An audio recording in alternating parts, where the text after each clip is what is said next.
Namaste. Welcome back to Waking Up with Mindful Serenity Yoga. And we are going to continue our concept in the jar exercise. I pull out a concept, I look at it briefly, take a deep breath, and then I begin to answer it within 5 minutes. I started with a 5 minute duration because I was going over my time, and I wanted to kind of make it so that I was more likely to stick with that time frame. So I am going to take a deep breath to begin with. And then I'm going to look at the concept, and it is negative core beliefs. Negative core beliefs, and I'm going to start my time. What are negative core beliefs? Well, we're going to look at core beliefs to begin with, and core beliefs are those deep subconscious beliefs, according to psychologists, Freudians in particular, that are underneath our conscious awareness. So we're not always aware of them consciously, what those beliefs are, but they are deep penetrating beliefs that come from maybe our conditioning in the past, messages that we've received from other people, through the circumstances and the way we've either succeeded or failed in certain circumstances, what has happened to us in terms of events.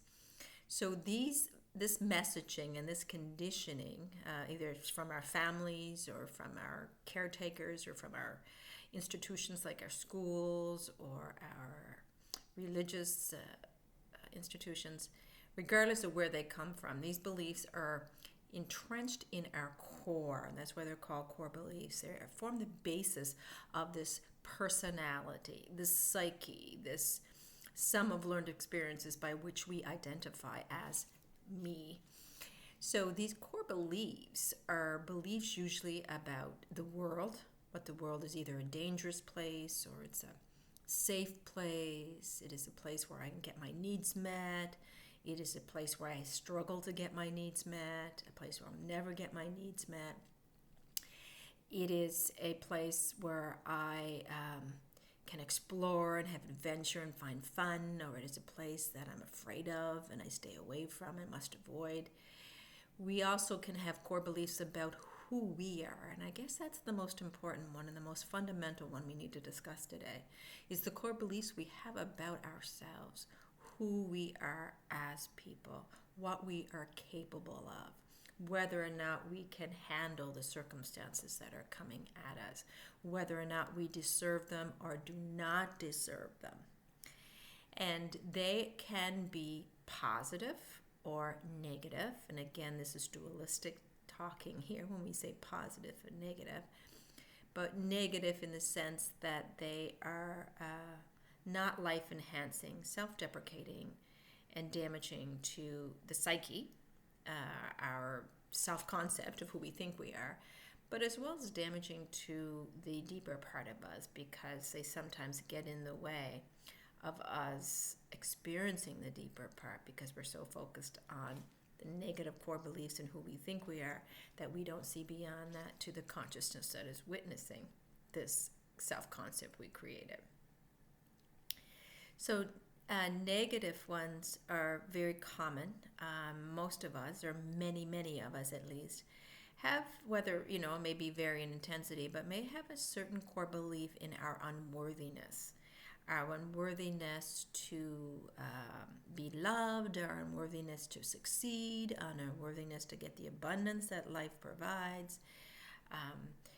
This limits us in our ability to proceed through life with confidence and to get what we want, because we have to remember that wherever attention goes, energy flows.